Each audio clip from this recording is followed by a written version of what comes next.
Life and faith, the two are intimately connected. For more than 2 decades, Life and Faith Television has painted pictures and told stories of faith journeys here in southwestern Ontario. Join us now as we continue the tradition. We explore the diversity in our lives of faith and the faith of our lives. Good morning, and welcome once again to Life and Faith. This morning's show looks at the concept of a changing relationship between culture and church. We interview a Cuban exchange camp counselor, and then we're privileged to speak with award-winning musician Derek Miller, who was recently in London. Dr. Gary Nicolosi and Reverend Keith Nethery take a look at the question of whether or not church dictates culture or vice versa. Has that changed in today's society? Let's hear what they think about that. Gary, let's start with that comment about the switch from church informing culture to now culture more informing church, and how that impacts on how churches develop today. Right. Today the church is definitely on the defensive in the sense that we have to be proactive. We have to reach out to the culture because we can't expect the culture to come to us. In other words, the culture doesn't reinforce the church as it once did. We don't have those symbols of support, the help of the government, closure of stores on Sunday that we once had. And so today, we have to be proactive. We have to take initiative. We have to engage with people at their level of need and understanding rather than expect them to come to us. And this is a profound shift in the way Anglicans are going to need to do church. But the good news is, we are doing it. There are lots of stories of churches that have successfully connected with the culture. I'll give you some examples, even in our own diocese. My own parish, St. James, Westminster, we have an incredibly vibrant jazz vesper service that we hold several times a year.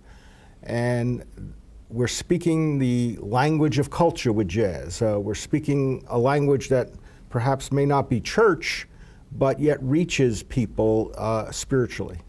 And I think that the jazz culture, the jazz vesper service is one indication of how you reach people. Another might be, I know churches that have done coffee shops and sort of a third place, modeling Starbucks. Well, everybody has 3 places. You have a workplace, a home, and then a third place. The third place is where you're yourself, where you can relax, unwind, where you can have connection, conversation, community. And the church can be that third place in people's lives. We once were, but the culture has squeezed us out and people have found the third place in other places. But we can be that again. We can be that again. Some churches are developing forums where people can discuss political issues, foreign affairs, and people are going to those. Now, those are secular activities, but they're in the church, and the church is part of the conversation. And I want to suggest that that's very exciting. You mentioned a word a little earlier, and I think it's probably a key word, and that's engagement. Well, the first thing is you got to know the culture. And that means that we really have to spend time knowing the people that we want to reach, knowing the geography, the lifestyles of people, the region, the problems.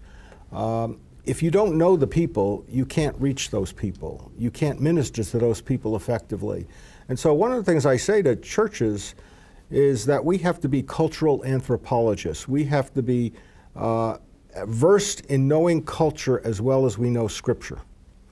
And that means knowing the people, knowing what they're like, what their values are, their lifestyle, their perspective on the world. And once we know them, we begin to tailor our ministries to reach them where they're at. We don't expect them to come to us and fit into our ministries or our model of doing church. We reach out to them. And we try to tailor ministry according to their needs and their perspectives and their understanding of life. And we take them step by step, incrementally, as we try to build them up as Christians. But that's a long process, and it involves trust, it involves connection, it involves relationships. and it involves taking a genuine interest in people for their own sake, rather than using them to come to church or trying to manipulate them to be church members.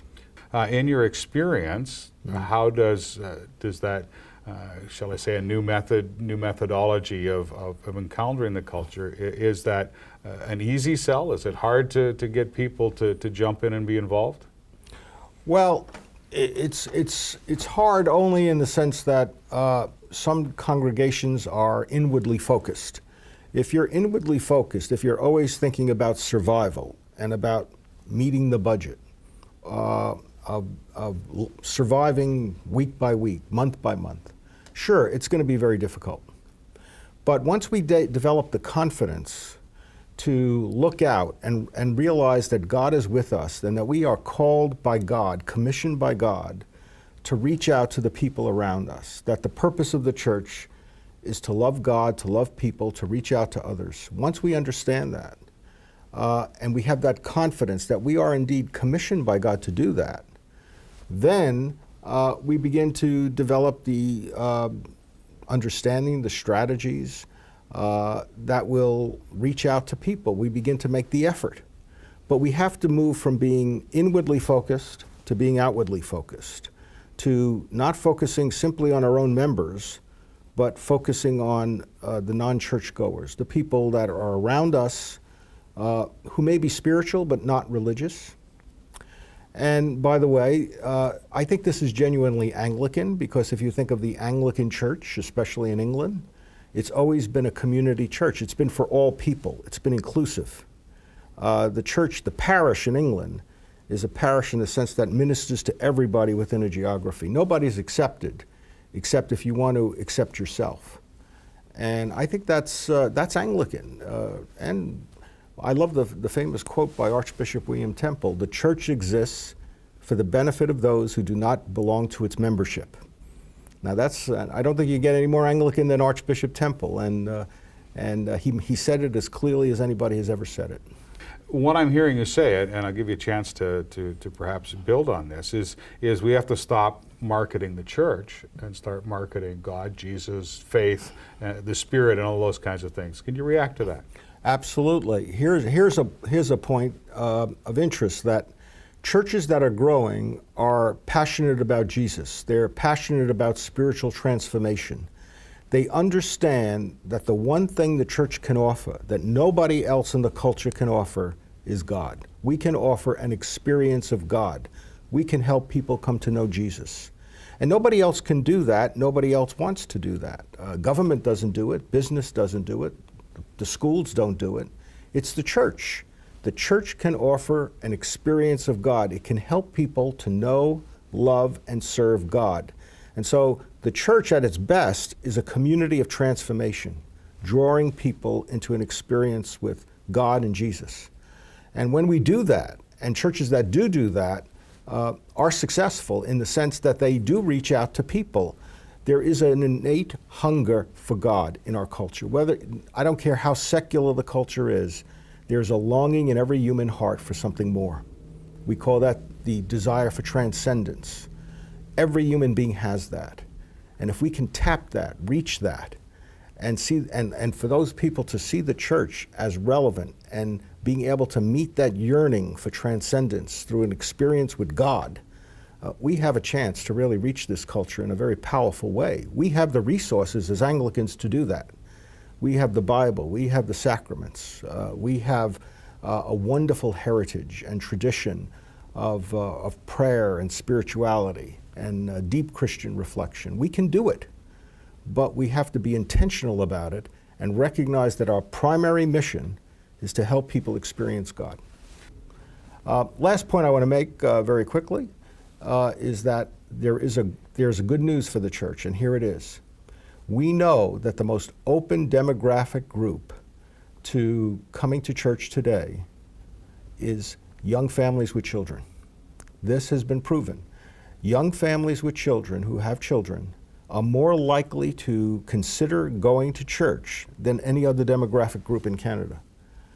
But they want two things.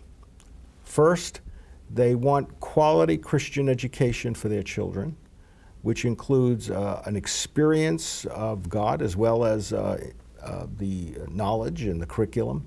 They want quality Christian education with quality facilities, clean, bright nurseries, and so forth. And secondly, they want a church that's going to support the families in their struggles for day-to-day living.